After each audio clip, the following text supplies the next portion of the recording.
Did you know there are plants that can do more than clean your air? Plants that ancient cultures believed could actually pull negative energy out of a room and replace it with calm. Imagine walking through your front door after a long, heavy day and feeling the tension lift off your shoulders the moment you step inside. Not because anything changed, Banish, but because the very air in your home has been quietly working for you. Sounds a bit mystical, right? But here's the real kicker. The science behind some of these is stronger than you'd ever expect. Today we're exploring 15 spiritual plants that banish negative energy and fill your home with peace. Now, before we get into the plants themselves, here's the big question. How can a plant change the energy of a room? Part of it is something we can measure.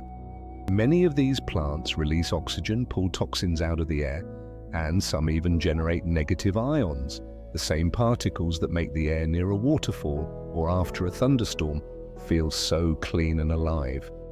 Negative ions have been linked in several studies to better mood and a deeper sense of calm. But there's another layer the ancients understood: placement, intention, and ritual. Whether you believe in the spiritual side or you simply love a calmer, greener home, honestly, does it matter why it works if it feels right? So here's what I'd love for you to do as we go. Keep a mental note of which of these you already have.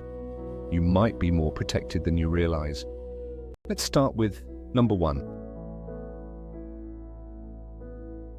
First, we have white sage, the plant nearly every ancient culture reached for when a space felt heavy.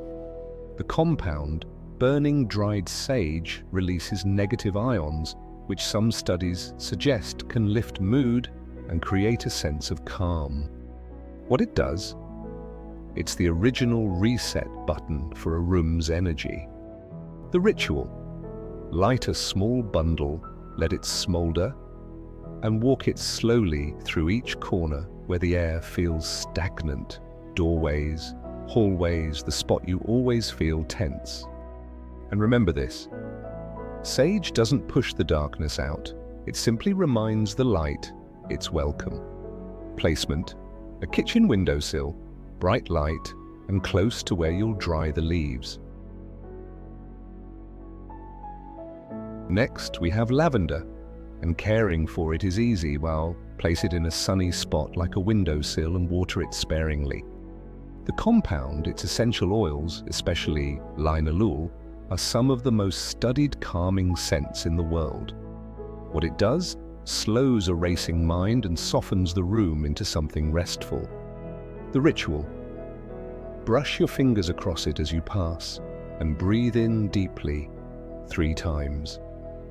A tiny daily ceremony of letting go. As the old gardeners said, where lavender grows, worry struggles to follow. Placement: the bedroom. It's the single best plant for sleep. Whether you believe in its spiritual properties or just love its low-maintenance charm, Aloe Vera is a must-have for a balanced, protected space.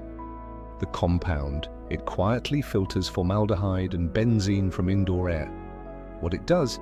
Ancient peoples saw it as a shield, a plant that absorbs misfortune so the home doesn't have to. The ritual: keep one near your entryway as a guardian at the gate. Here's the truth: a plant that heals the body was always going to guard the spirit too. Placement: by the front door, in bright, indirect light. Now here's where it gets interesting. The snake plant is one of the only plants that releases oxygen at night. The compound: it converts CO2 to oxygen in the dark and scrubs toxins around the clock. What it does? It protects your air while you're at your most vulnerable, asleep. The ritual: place it where you rest and let it stand watch. And honestly, the strongest protection is the kind that works while you're not even looking. Placement: bedroom corner, nearly impossible to kill. We're a third of the way in, and number 8 is the one most people are missing entirely. Keep counting which ones you already own. Number 5 is the one this whole video is named for, the Peace Lily. The compound, it's a NASA-tested air purifier, pulling mold spores and toxins right out of the room. What it does, its very presence is said to settle conflict and restore calm to a tense household. The ritual, keep it in any space where arguments tend to flare. Its white bloom is a quiet flag of truce. As they say, peace isn't the absence of noise, it's the presence of something rooted and still. Placement, living room or any shared space, thrives in low light. Next we have Jasmine, whose scent has been used for centuries to lift heavy emotions. The compound, its fragrance has been shown to ease anxiety and gently elevate mood. What it does, it transforms sadness into softness, a plant of quiet joy. The ritual, let it bloom near a window you open each morning so the first air of your day is sweet. Remember, some plants feed the body. Jasmine feeds the heart. Placement, a sunny window with a little fresh air flow. Number 7 is Holy Basil, Tulsi, revered for thousands of years as one of the most sacred plants on earth. The compound, it's an adaptogen shown to help the body manage stress hormones. What it does, it's believed to purify not just the air, but the intentions within a home. The ritual, keep it in a place of honor and touch a leaf each morning as a moment of gratitude. As the ancients knew, a sacred plant turns an ordinary room into a small temple. Placement, a bright, respected spot, an entry table or east window. And here's the one I promised, Rosemary, the plant of memory and mental clarity. The compound, simply inhaling its aroma, has been linked in studies to sharper focus and recall. What it does, it clears mental fog the way sage clears a room.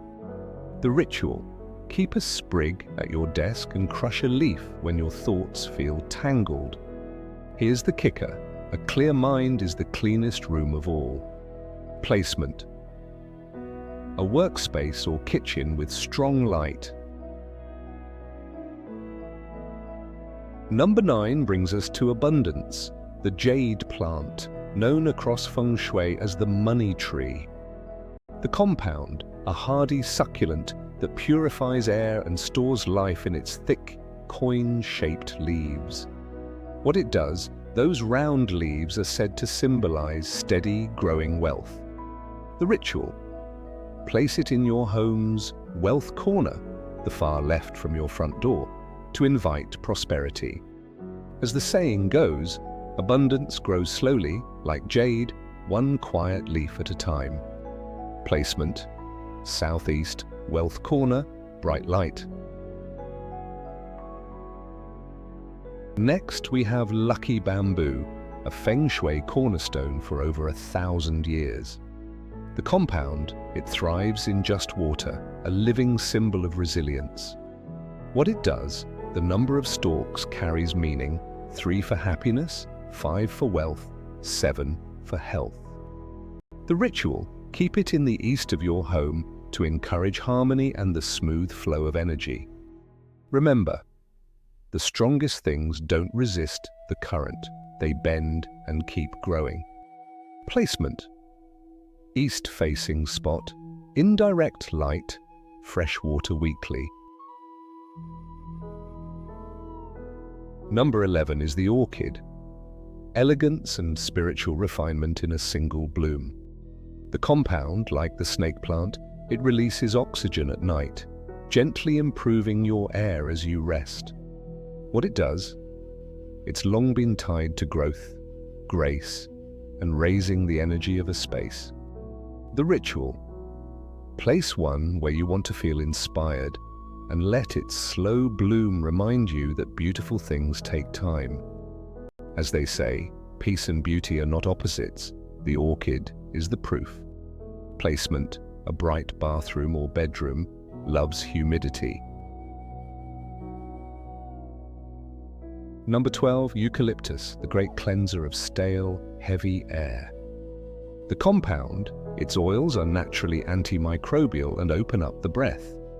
What it does, it clears congestion in the lungs and the lingering heaviness in a room. The ritual: hang a small bundle in your shower and let the steam release its oils.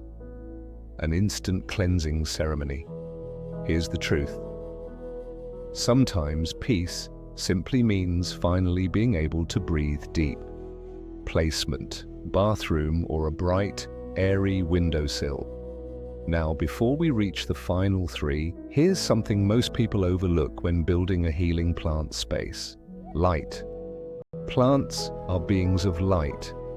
They absorb it, transform it, and radiate it back to you. So the quality of light in your home matters as much as the plants themselves. Here's the real kicker. Most of these plants evolved under full spectrum sunlight, the complete range of color the sun gives off. But a dim corner or a short winter day only delivers a sliver of that. The plant survives, but it never truly thrives. And neither does the energy of the room around it.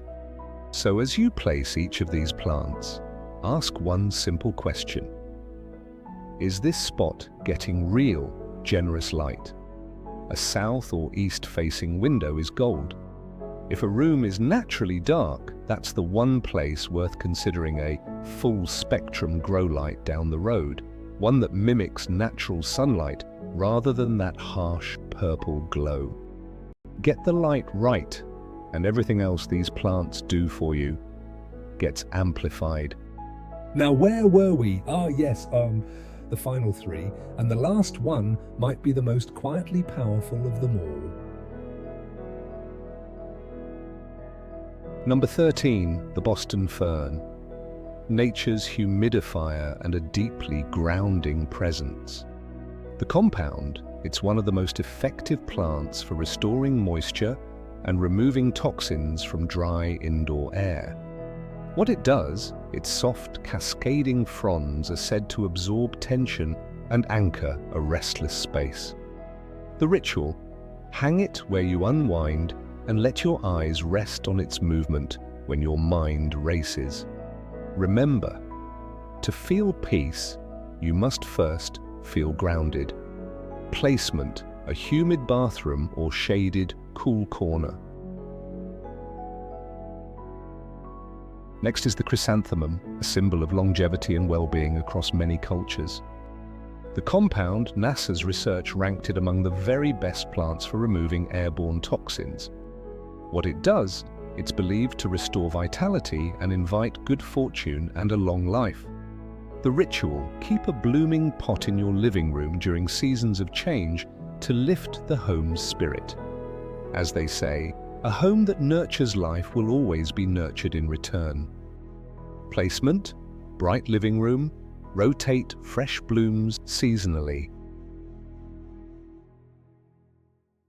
And last but not least is the spider plant, humble but quietly one of the most protective plants you can own. The compound: it's a purifying powerhouse, clearing formaldehyde and carbon monoxide from your air. What it does, it multiplies, sending out little babies. A living symbol of abundance and renewal that's nearly impossible to extinguish. The ritual: gift one of its offshoots to someone you love and let the protection spread beyond your own walls. And here's the final truth. True peace was never meant to be kept.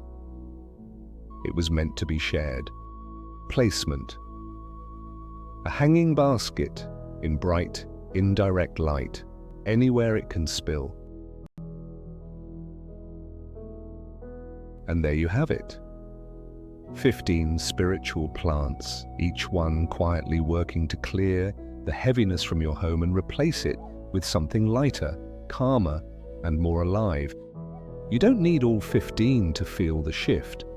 Start with one, maybe the snake plant for your bedroom, or the peace lily for the room that needs the most calm, and let it do its quiet work. Then add another when it feels right. So here's the big question I'll leave you with. Which of these plants is already in your home? I genuinely love to know. And which one are you adding first? Drop it in the comments below. I read every single one. If this gave you even one idea for a more peaceful home, do me a small favor and give it a like. It genuinely helps these videos reach more people who need a little calm right now. And for more ways to create a greener, more spiritually uplifting home, check out the videos I've left right here on screen. Subscribe if you haven't already, and hit the bell so you never miss a new one. Until next time, stay positive and keep blooming.